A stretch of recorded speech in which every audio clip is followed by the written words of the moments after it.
when you're working with your images, even after you've done a little bit of touch-up, you still might want to do some color correcting or some tonal adjustments, and Photoshop gives you a lot of different tools that you can use. So let's take a closer look. One of the best ways to get started is to use the auto features. You got auto tone, auto contrast, and auto color, and often these are going to just do the trick, and they're very easy. So we'll just click on auto tone. And I'm going to go over to my history panel and actually take a snapshot of that. And it allows me to compare this with the original. So here's what it was before, and here's what it was with the auto tone. And I can see if I like one or the other better. I can go back to my original history and choose the one called auto contrast. I'll take another snapshot, and then I can compare those again. And you know, a lot of times they are going to be, the auto contrast and the auto tone are going to be the exact same or very, very similar. And it might even vary on your monitor when you're looking at it differently than the way I'm seeing it on my monitor. Well, let me go back to the original and try an auto color. But usually one of these images is going to work best for the particular, or one of these types of auto correction is going to work best for the particular image you're in, and it just might be a quick option. But a lot of times I'm doing some color adjustments, and if you tend to take images with the same role or the same settings, you're going to have very similar features that are going to work all together. For example, if I go to the boys where there's some kind of a color cast here, and I go ahead and choose auto color, I can see how it's making some changes. Or let's make a snapshot of that. I can try the auto tone, or I can try the auto color, or auto contrast rather.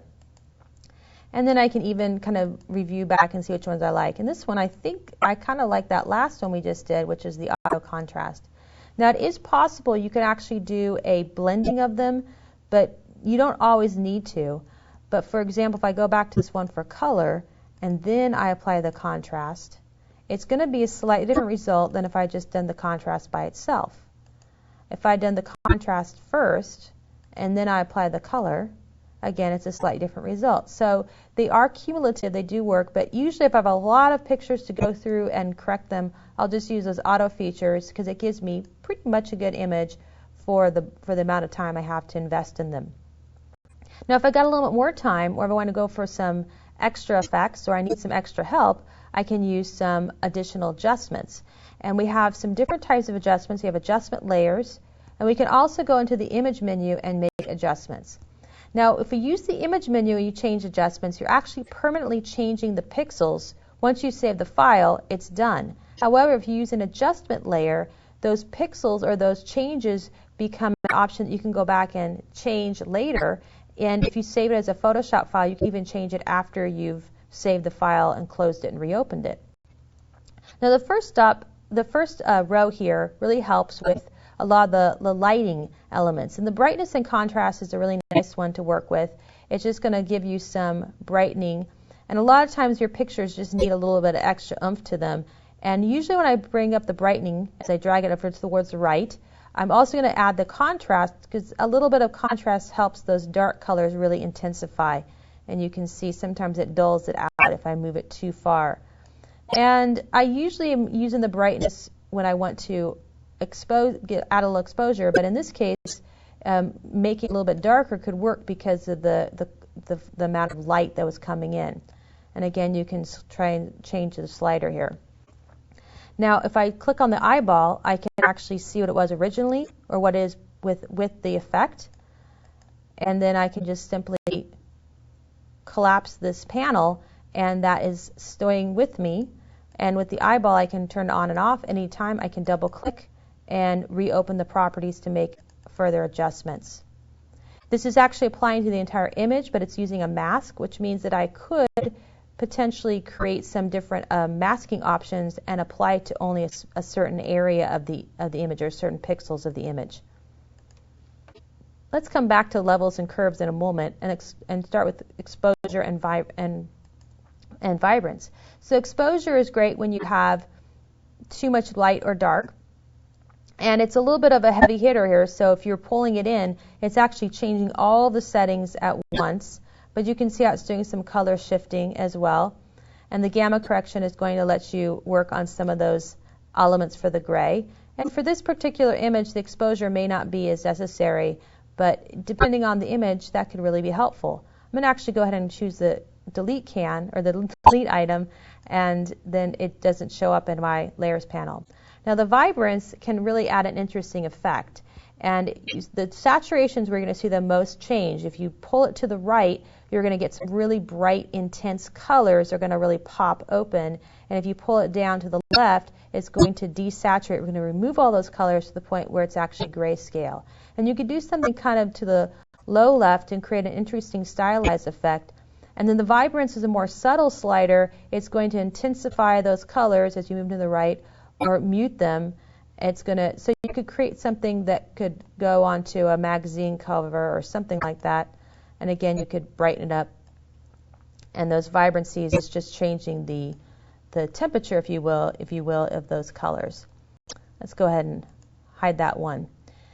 Now, if we go ahead to the next row has different options for working with the color. So we could do something with hue and saturation and start changing those color elements. Nice thing about the hue and saturation is that there's also some different ways to work on just the reds or the greens or the cyans. So if I wanted to change some of those elements. And I could also do a colorize and add a color cast. And I like the fact with the color cast that I can go in and choose something like sepia or red boost. And I can just create an interesting look and feel with that. Let's go ahead and on the eyeball. We also have color balance, and this could be good. Maybe let's take a look at the ones with the boys. I'm going to go ahead and change the history back to the original here and use the color balance. And this is a nice way to do a little bit of color correcting if you have a bit of a color cast. So in this case, there's a little bit too much green, and I could warm it up by adding some of the reds. Now, if I wanted to reset this, down at the bottom, I have an option to reset all the settings back to the defaults, and it comes back to the originals. And I might want to change not just the midtones, but actually the shadows and the highlights. So let's go ahead and just make a little bit of adjustment, kind of move the sliders around so a little more red and less cyan and green. Makes their faces a little more natural looking. And then we can go into the shadows. And with the shadows, if we start experimenting, we can realize that maybe the shadows would be okay to add a little bit more blue. Keep that about even here. I'm going to actually just type in the 0 to make that even. And then I can go back into highlights. With the highlights, I can warm up their faces a little bit by adding a little bit more red and yellow. And the highlights are like the lightest colors, often with the whites. But just for that look and feel, you can see how that really makes a difference. This is with it and without it. Now that was the color balance. You also have some options like black and white or photo filter, channel mixer, and color lookup. Now I'm going to go ahead and remove some of these. But let's go back to this one called black and white. When I want to make a black and white, in the past I would use my hue and saturation. I'd use that one. And it's actually a nicer way to make black and white images than to change the grayscale mode. Because if you change it to grayscale, you're dumping all the color. But if you use an adjustment layer, you're actually going to maintain that color so that you can adjust it. But what I like about the black and white here, make sure that's turned on, is that it allows me to really intensify the contrast and the highlights and to start playing with it. I get a much prettier version of the black and white photo than if I had simply let it do an auto color mix. And so this new filter I really like, this new adjustment layer I really like as a way of creating grayscale effects. Now the last row in here is really going to give you some more stylized versions. So for example, we go back to the sailboat, and I'm going to hide some of these. And if I click on threshold, or excuse me, this was the invert here, it really changes. It looks like a negative, or you can do posterize. And this is looking more of a stamp look. And that actually can be handy if you're trying to find the edges. You also have some options for threshold and gradient map. And of course, they're cumulative. They have them all on. So if I started turning some of these off, you're going to see a different look on there. But again, you're getting more stylized options, and it's focusing more on the contrast and the path than the actual correction of it. Let's take a closer look at curves and levels. And I really like working with my levels features when I want to do some color correcting. And so the first thing I would do is I'd open this up, and a lot of times I'll just click on the auto button. And with clicking on auto, it kind of resets all the colors and lets me see what Photoshop would suggest. I could always reset those back if I wanted to, or click back on auto. And then I have these eyedroppers to help me set different points. And we've seen those in some other of the adjustment layers. And this first one allows me to set the blackest black. And sometimes you have to inspect your image and start looking for where those black pixels are, and if you start to find it. Now, if you click and you don't quite like the way it looks, you can always Control Z or undo, and it goes back to where you had it. Looks pretty good. The next one I usually do is I jump to the white point. So I'll pick the black one first, and then I'll pick the white. And the white is trying to find that one, and sometimes there really isn't a logical white, but let's go ahead and click on that. And you can see how it's really changing the colors, shifting them a lot. I can undo because they were very blue. And you know, if you don't have a true white point, it's okay to just not use it. I'm going to keep this one in there. The middle one, I like to do that one last, but that's the gamma point or the gray point, and you're trying to find something that is gray. And it depends on what kind of gray you use, because you could create one where it's a cooler gray and it shifts it, makes them a little more blue, or you create one that's a little warmer gray and it shifts it, makes it really blue. So depending on what gray you click on, you'll get some color shifting. And so I'm just going to undo and not have any of those. And I can now use the sliders here to make some changes. And the very far right-hand slider, this is going to control how my lightest lights. And as I move them in, you're seeing that I'm actually brightening up my image. And the last one, if I'm moving in, I'm darkening the image because I'm actually removing the number of colors that I can use. And perhaps the levels for this particular image is making a little bit too intense. There may not be enough color correction. But I can just go and make just a couple updates. And I can also use the sliders at the bottom to control the contrast and the brightness. I'm using the whole composite of RGB, but if there are certain elements, for example, let's say the blue that I wanted to intensify, I could actually do that. Bring in the blues, intensify the blues, for example, for that particular image. And I can always compare it with the eyeball or reset it if I wanted to. And I got that image. Let's take this look at the Hong Kong image, and you might see better results here with our levels. We'll use our auto. We'll go ahead and try to find a black point.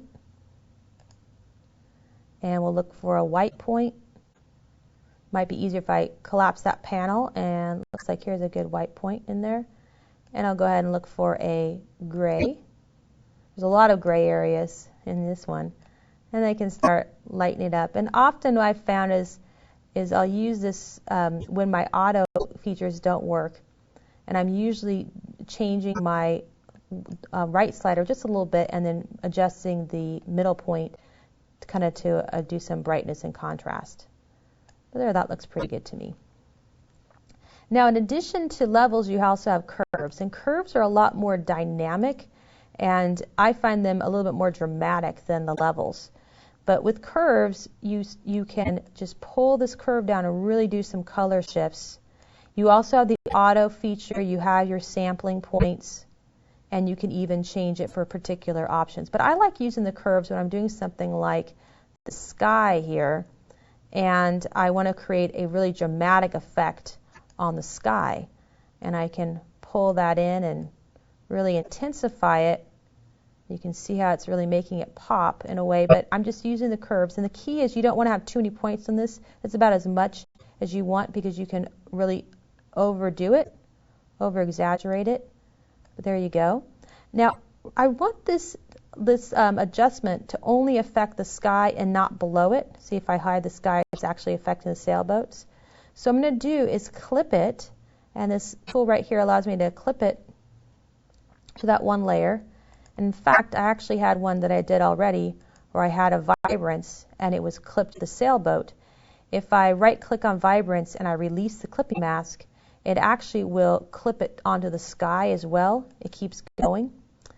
And by default, when you're making these changes, let's just for fun add a curves to the sailboat. When you're making these changes, it's actually affecting everything, all the layers below it. But if you clip it, it's only affecting the layer right below, and you can see how there's some, or the pixels right below on that particular layer.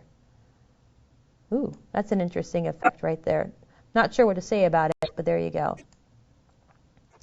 And I could do something similar with this boat here. I could create a item on the particular boat just by itself and clip it. And because I have a mask, it's only affecting the boat itself. Well, let's go ahead and remove some of these. I'll just trash them. And I could have also just used the eyeball to turn them on and off, but I'll go ahead and remove them.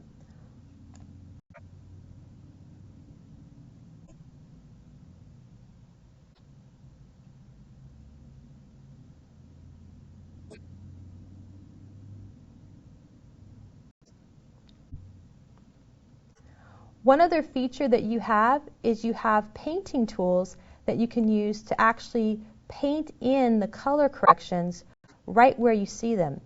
And you have the dodge and the burn and the sponge. And they actually are kind of a throwback to the days of photography with film. And so I'm going to go ahead and use my dodge tool. And right now I'm on the layer, this top layer, so it's only going to be affecting the sailboat.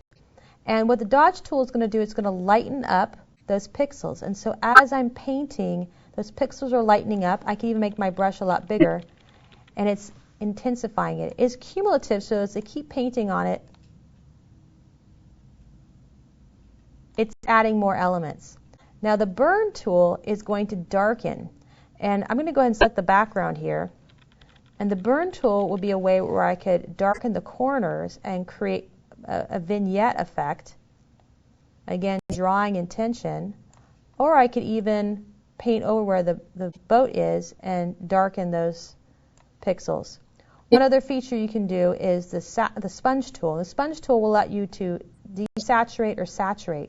So by default, it's going to desaturate, which means it's going to remove any of those colors. Let's go ahead and keep painting here. And again, it's cumulative, so as I keep painting over and over again, it's removing those colors. And then we also have the option to switch it to saturate. And as we paint with saturate, it's going to brighten or intensify those colors as well. So what you have are a lot of great tools for color correcting and tonal adjustments. You can use adjustment layers, you can use painting tools, and you can even change the image with some of those auto features.